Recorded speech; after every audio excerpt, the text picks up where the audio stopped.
Kids also have our information, and if we had one student that was a little upset regarding the thefts out of the locker room during the major play at the high school.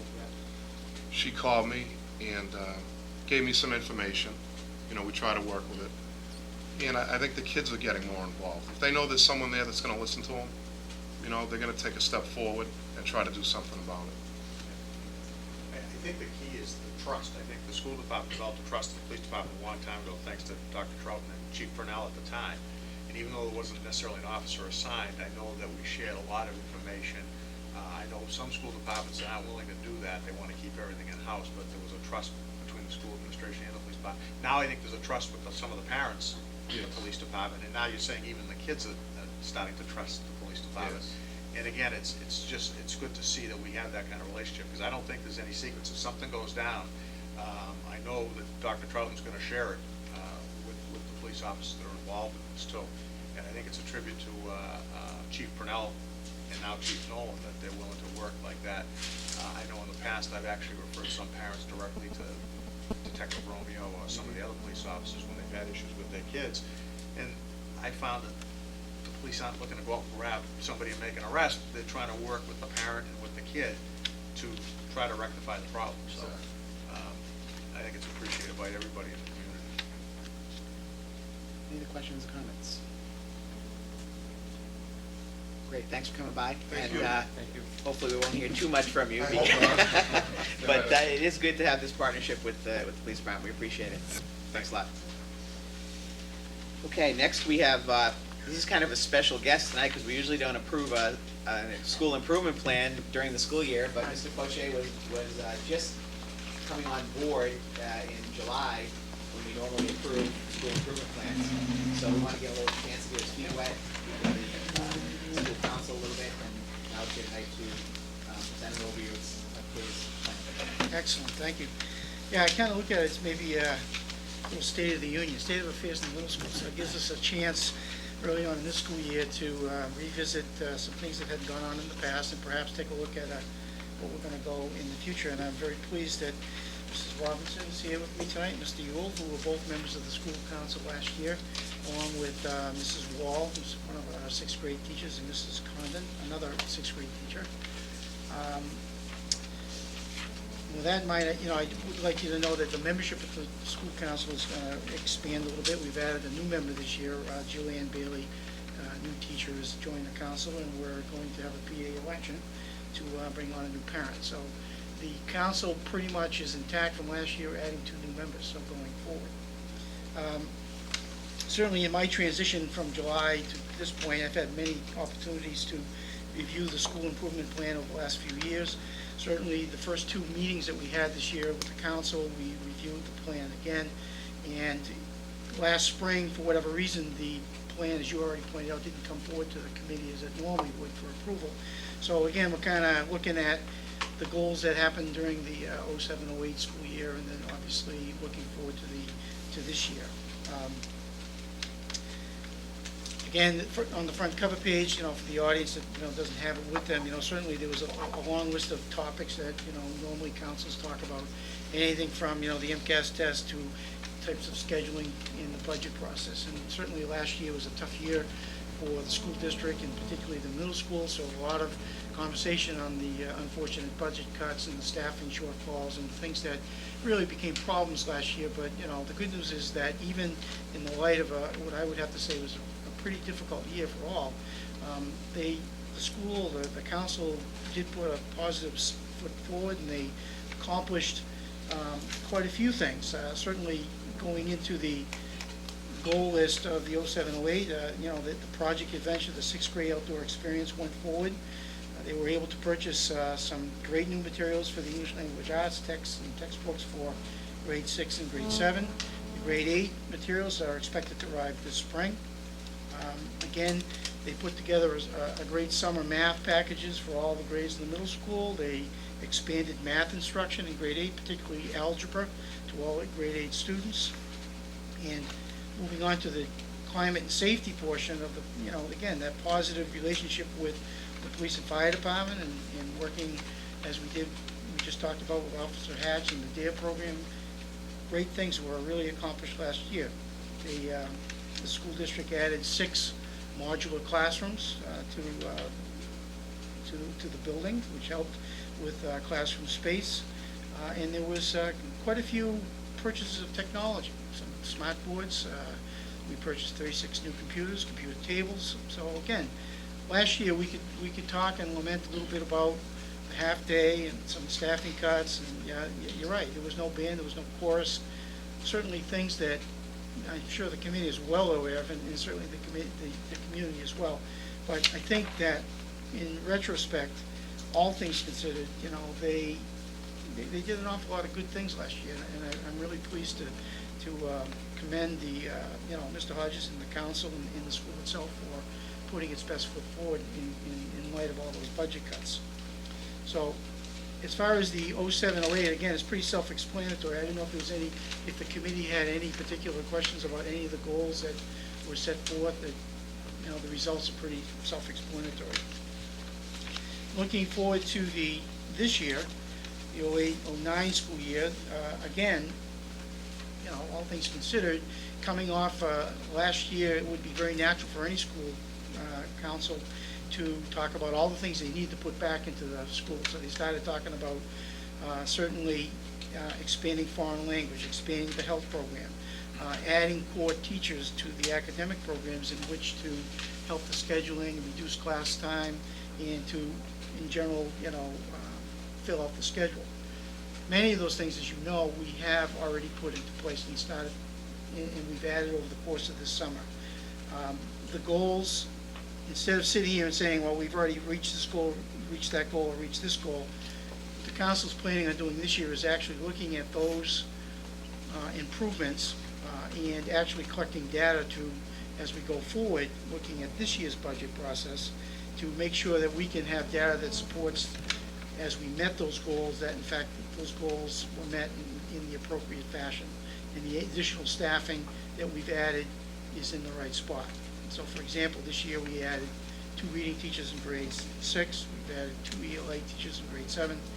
I think that as we go forward into this budget process, the challenge for the school and the committee will be to make sure that those positions can stay in. But we as a school provide the data that says this is the best place to spend our money. So we discussed many of the goals that were laid out for the 08-09. As it is, I felt it's important that last year's school council's goals for 08-09 pretty much stay intact as we go forward, because that's what that committee had worked on. But again, this year we're going to look at changing the format and, you know, looking at collecting data that would support each of the goals on the plan, and look forward to supporting those improvements. So I don't know if there's any specific questions, but There's a couple areas that I Yep, was sure. focused in on, and I know,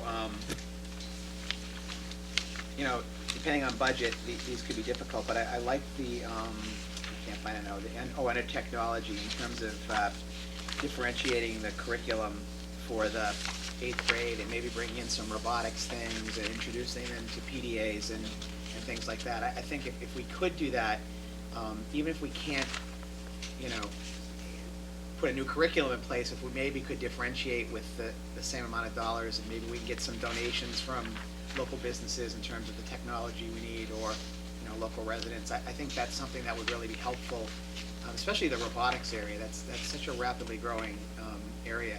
The other area I was thinking about, and I don't know if this fits directly into technology, is I don't know how much we touch on the whole biotech area, and that's an area we're moving forward. I'd like to see our kids at a younger age really start understanding what's going on in that industry, because I think that's the engine that's going to push Massachusetts along for the next hundreds of years, hopefully. And we have a leadership in that area. So for technology, I would agree with that wholeheartedly. I think that part of our science curriculum framework certainly calls for technology education to be part of our curriculum.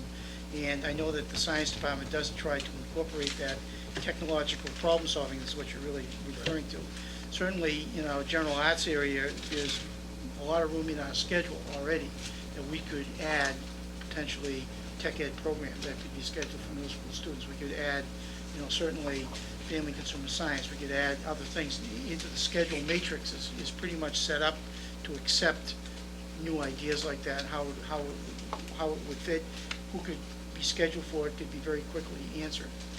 So I think that absolutely the technology education that you refer to is really important, and that probably will see part of my budget proposal, see how far it'll go, but, again, I think that, one of the goals that we talk about is expanding, the world language program, and a lot of schools are trying to introduce, say, Mandarin or other types of languages, and even if we could only put it in 6th grade, okay, the natural question is how are you going to follow that through, to the rest of into the high school? Well, I'd like to get my foot in the door, I'd like to establish a tech ed program, I'd like to establish expanding our foreign language program, at least to give some exposure, and work on building how would that look, playing it forward through the middle school and into the high school.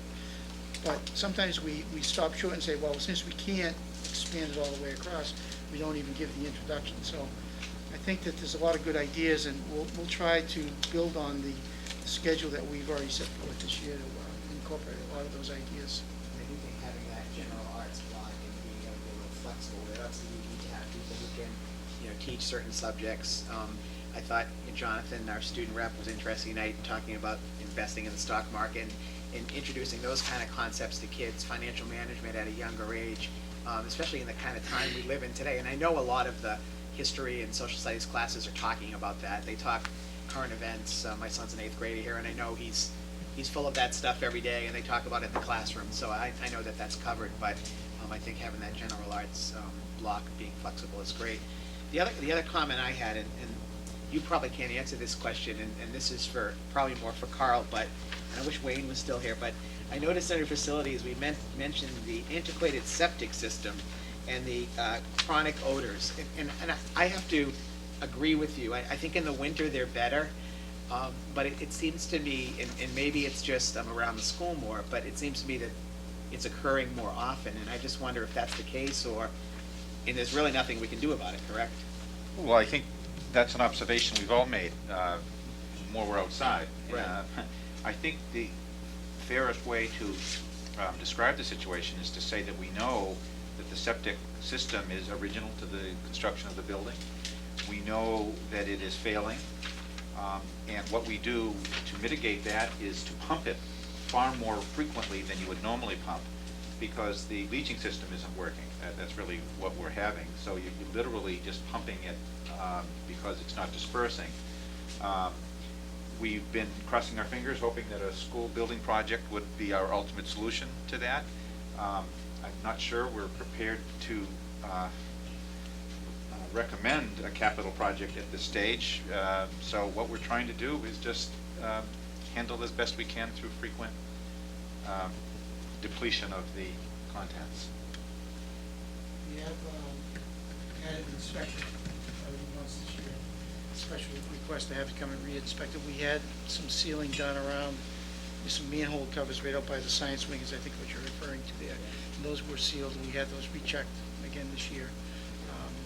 Again, it seems to be some historic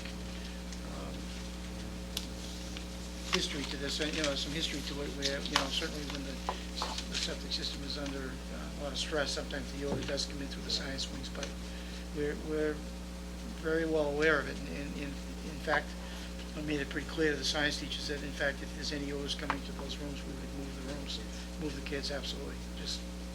We were actually talked about contingency plans so that if in fact the odor did come into the building, and we haven't had to do that yet this year, but we've been proactive in having it, inspected, and we're ready to move kids if we have to. So. Do you know where you want to present, or? Well, certainly, again, there's many things I could We're talk. here to listen. Well, there's a lot of things that we're currently doing. I was thinking to myself, well, should I tell you all the good things we're doing right now? I'm going to come back in the spring and tell you again, but certainly we have a daily newsletter that seems to be working very, very well. We had a lot of good feedback from parents about that, so we're talking about that. We are currently creating a data wall, which I've referred to, trying to find those data points, talking points. So, for example, today I met with the department chairs and we talked about the conference